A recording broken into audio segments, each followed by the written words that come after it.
Resurrección de los muertos Santo Tomás. Compendio de Teología. Capítulo 153. El alma volverá a tomar el mismo cuerpo, y no un cuerpo de otra naturaleza. Estando el alma unida al cuerpo como una forma, y correspondiendo a cada forma una materia propia, necesario es que el cuerpo, al que volverá a unirse el alma, sea de la misma naturaleza y de la misma especie que el cuerpo que el alma dejó por la muerte. El alma en la resurrección no tomará un cuerpo celeste o aéreo, o el cuerpo de otro animal, según el delirio de algunos, sino el cuerpo humano, compuesto de carne y huesos, y con los mismos órganos que hoy lo forman. Otra razón, así como a la misma forma, según la especie, es debida la misma materia, según la especie, así a la misma forma, según el número, es debida la misma materia, según el número. En efecto, no pudiendo el alma de un buey ser el alma del cuerpo de un caballo, tampoco el alma de un caballo puede ser el alma de un buey. Es, por consiguiente, necesario que, permaneciendo el alma racional numéricamente la misma, en la resurrección se una a un cuerpo numéricamente el mismo. Capítulo 154. El alma volverá a tomar numéricamente el mismo cuerpo, solo por el poder de Dios. Las cosas que se corrompen en su sustancia no son restauradas por la operación de la naturaleza más que según la especie. En efecto, la nube que produce la lluvia no es numéricamente la misma que la que se ha formado de nuevo por la caída y evaporación de la lluvia.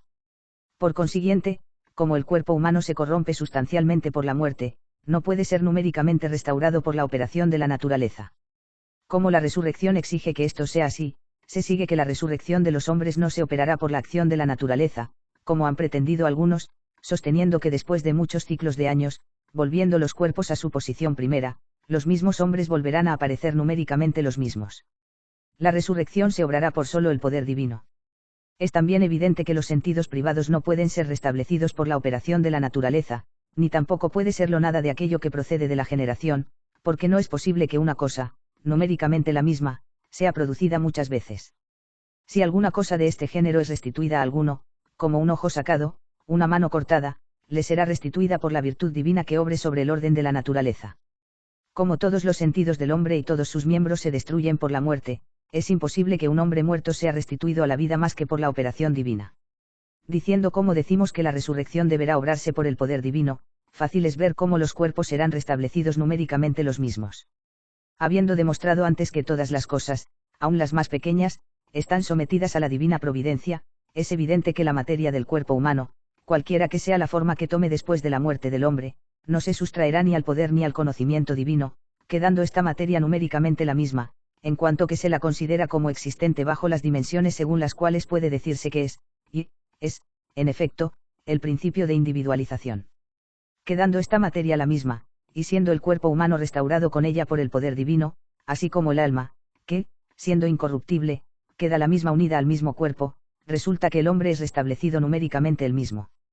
La identidad numérica no puede encontrar obstáculo porque la humanidad no sea numéricamente la misma, como han objetado algunos, porque la humanidad, llamada por estos la forma del todo, no es otra cosa que la forma de la parte que es el alma, la cual es llamada forma del cuerpo, en cuanto que da la especie al todo. Siendo esto así, claro es que la humanidad queda numéricamente la misma, supuesto que el alma racional permanece numéricamente la misma. Pero como la humanidad es lo que significa la definición del hombre, así como la esencia de cada cosa es aquello que es significado por su definición, y como la definición del hombre no significa solamente la forma, sino también la materia, puesto que en la definición de las cosas materiales es necesario que entre la materia, con mucha más razón, dicen otros, el alma y el cuerpo están comprendidos de diferente modo bajo el término humanidad, que en la definición del hombre. Bajo la palabra humanidad están comprendidos los solos principios esenciales del hombre, con exclusión de los demás, y como la humanidad es llamada así porque el hombre es hombre, claro es que todas aquellas cosas de las que no puede decirse con verdad que el hombre es hombre, están excluidas de la humanidad. Por otra parte, llamando hombre al que tiene la humanidad, no porque tenga la humanidad el hombre está privado de tener otras cosas, como la blancura, etc.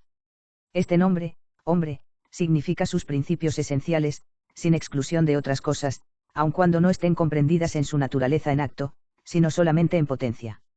En Source o en Platón hay una materia y una forma, y como es propio de la naturaleza del hombre estar compuesto de alma y de cuerpo, si se definiera a Source, la razón de su definición sería estar compuesto de carne, de huesos y de un alma. Como la humanidad no es una forma fuera del alma y del cuerpo, sino un compuesto de ambos, es evidente que, siendo restablecido el mismo cuerpo y permaneciendo la misma alma, habrá numéricamente la misma humanidad. Esta identidad numérica no sufre contrariedad porque la corporalidad no sea numéricamente restaurada, supuesto que es destruida por la corrupción de uno cuerpo. Si por corporalidad se entiende una forma sustancial, por cuyo medio está constituida una cosa en el género de sustancia corporal, como cada cosa no tiene más que una forma sustancial, esta corporalidad no es otra cosa que el alma. En efecto, un animal cualquiera no es solamente animal por esta alma, sino cuerpo animado, y cuerpo, y a un hombre, y alguna cosa aún existente en el género de sustancia. De otro modo el alma se uniría al cuerpo existente en acto, y sería así una forma accidental. El sujeto de una forma sustancial no es en acto un ser cualquiera, sino solamente en potencia, por consiguiente, cuando recibe una forma sustancial, no se dice solo que es producido según tal o cual modo, como se hace en las formas accidentales, se dice simplemente que es producido como recibiendo simplemente el ser, y de este modo recibida la corporalidad, permanece numéricamente la misma, existiendo también la misma alma racional. Si bajo el nombre de corporalidad se entiende cierta forma de la que toma su denominación un cuerpo que está constituido en el género de cantidad, entonces es cierta forma accidental, puesto que no significa más que una triple dimensión. Esta es la razón por que aun cuando no sea numéricamente restaurada, no hay obstáculo en la identidad del sujeto, bastándola la unidad de los principios. Lo mismo sucede en todos los accidentes cuya diversidad no destruye la identidad numérica. Por eso siendo la unión cierta relación, y por lo mismo un accidente, su diversidad no destruye numéricamente la identidad del sujeto. Lo mismo sucede con la diversidad numérica de las potencias del alma vegetativa y sensitiva, suponiendo que pudieran corromperse.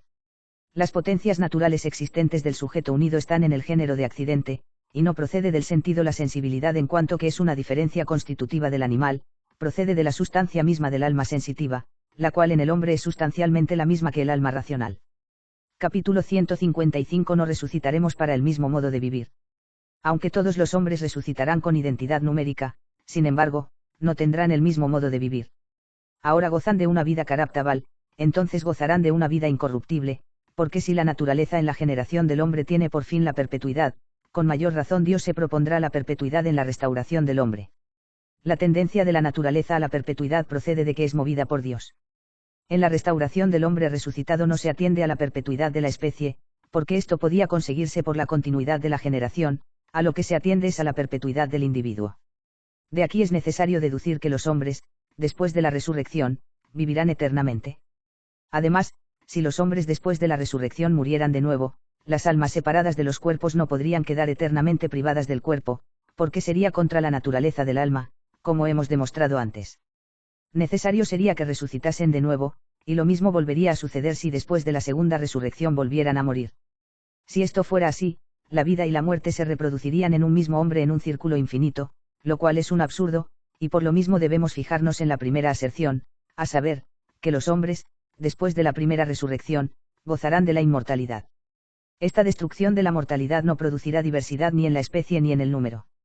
En efecto, la mortalidad, según su razón propia, no puede ser la diferencia específica del hombre, supuesto que designa cierta pasión, la mortalidad está tomada en lugar de diferencia del hombre, a fin de que llamándole mortal, se designe la naturaleza del hombre que se compone de contrarios, a la manera que llamándole racional se designa su forma propia, porque las cosas materiales no pueden ser definidas sin materia. La destrucción de la mortalidad no es producida por la separación de la materia propia, porque el alma no volverá a tomar un cuerpo celeste o aéreo, como se dijo antes, sino un cuerpo humano, compuesto de contrarios. La incorruptibilidad, sin embargo, se unirá al cuerpo por la fuerza del poder divino, mediante el cual el alma tendrá tal imperio sobre el cuerpo, que ya no podrá corromperse. Y esto será así, porque una cosa se mantiene en su ser tan largo tiempo como la materia esté bajo el imperio de la forma. Capítulo 156. Después de la resurrección cesarán la nutrición y la generación.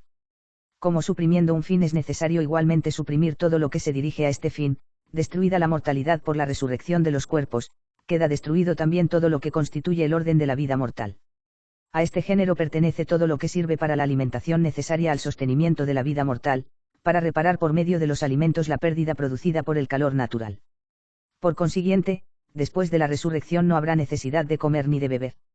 Por la misma razón será inútil el uso de los vestidos, porque no son necesarios al hombre más que para preservarle de los objetos exteriores, que podrían alterar su constitución por el calor y el frío. Necesario es igualmente que cese el uso de los actos generadores, que tienen por fin la generación animada. Como la generación es necesaria para la vida mortal, a fin de que lo que no puede ser conservado en el individuo lo sea al menos en la especie, y como los hombres serán mantenidos eternamente en una identidad numérica, no habrá lugar a la generación, ni por consiguiente al uso de los actos generadores. Además, siendo el semen un producto de la nutrición, cesando la nutrición debe cesar también todo acto generador. No puede decirse que el uso de los alimentos y de los actos generadores se conservarán solo para delectación, porque en este estado final no habrá nada que sea desordenado, en atención a que en él recibirán todas las cosas a su manera una consumación perfecta. El desorden es opuesto a la perfección, y como procederá inmediatamente de Dios la restauración de los hombres por la resurrección, no podrá haber desorden alguno en este estado, pues según se lee en la epístola a los Romanos, 13, todo lo que procede de Dios está ordenado. Es así que es un desorden usar solo por delectación de los alimentos y de los actos generadores, y aún actualmente entre los hombres es esto considerado como un vicio, luego después de la resurrección no podrá existir para delectación el uso de los alimentos y de los actos generadores. Capítulo 157. Resucitarán todos los miembros. Aunque después de la resurrección cesará el uso de todas estas cosas, los hombres tendrán, sin embargo, los órganos destinados para todas estas cosas, porque sin ellos, el cuerpo del hombre resucitado no permanecería íntegro. Es así que en la restauración del hombre por la resurrección, restauración que procederá inmediatamente de Dios, cuyas obras son perfectas, es conveniente que la naturaleza sea reparada en su integridad, luego los hombres, después de la resurrección, poseerán dichos órganos para la conservación de la integridad de la naturaleza, y no para ejercer los actos a que estaban destinados. Además, si en la otra vida los hombres reciben castigo o recompensa por las acciones que ejercieron en la presente, como se verá después, conveniente es que tengan los mismos miembros de que se han valido para el pecado o para la justicia, a fin de que sean castigados o recompensados en los órganos por cuyo medio pecaron o merecieron. Capítulo 158. No habrá defectos después de la resurrección. Es igualmente conveniente que los cuerpos resucitados estén exentos de todos los defectos naturales. Todos estos defectos naturales son contrarios a la integridad de la naturaleza, y si es conveniente que en la resurrección la naturaleza humana sea íntegramente restaurada por Dios, necesario es, por consiguiente, que desaparezcan todos estos defectos. Además de eso, estos defectos provinieron del defecto de la virtud natural, que había sido el principio de la generación humana, pero en la resurrección no habrá otra virtud activa que la virtud divina, la cual no está sujeta a defecto alguno. Luego los defectos que los hombres hayan adquirido por la generación, no se encontrarán en ellos después de su restauración por la resurrección. Capítulo 159. Solamente resucitará lo que es necesario para la realidad de la naturaleza.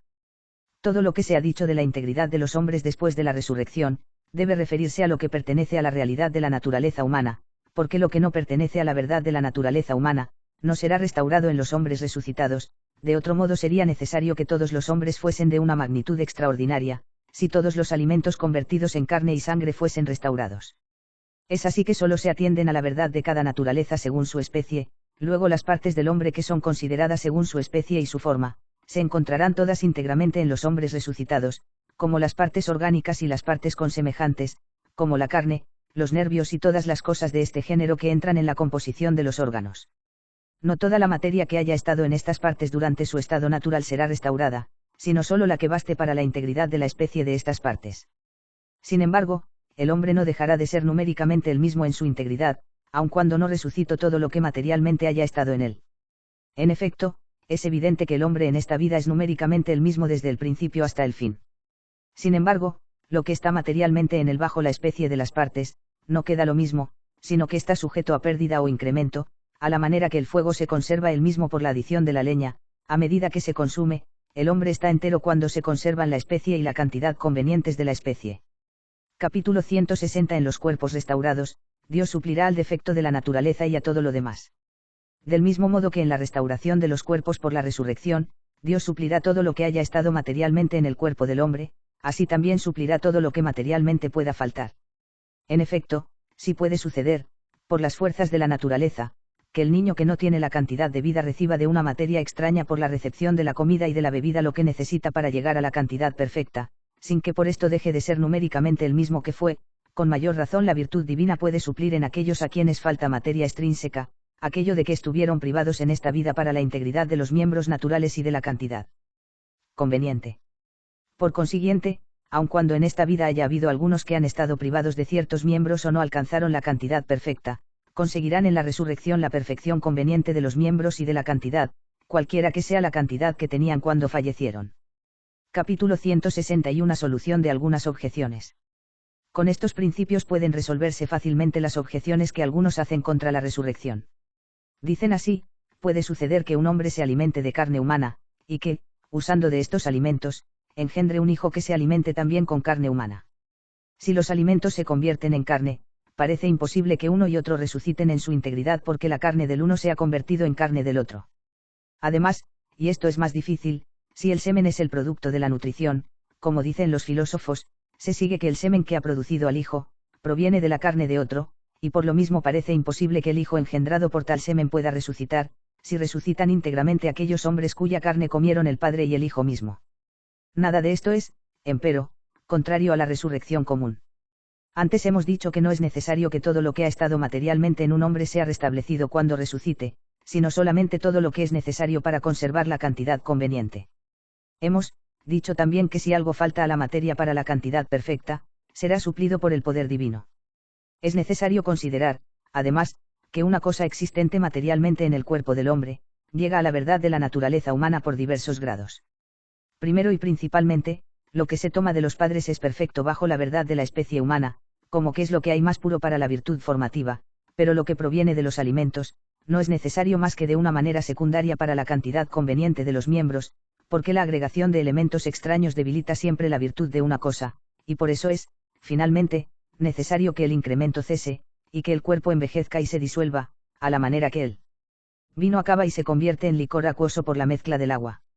En segundo lugar, los alimentos producen en el cuerpo humano algunas superfluidades, de las cuales, unas son necesarias para cierto uso, como el semen para la generación, y los cabellos para cubrirse y para el ornato, otras no sirven absolutamente de nada, como las que son expelidas por el sudor y las diversas excreciones, o son retenidas en el interior con perjuicio de la naturaleza.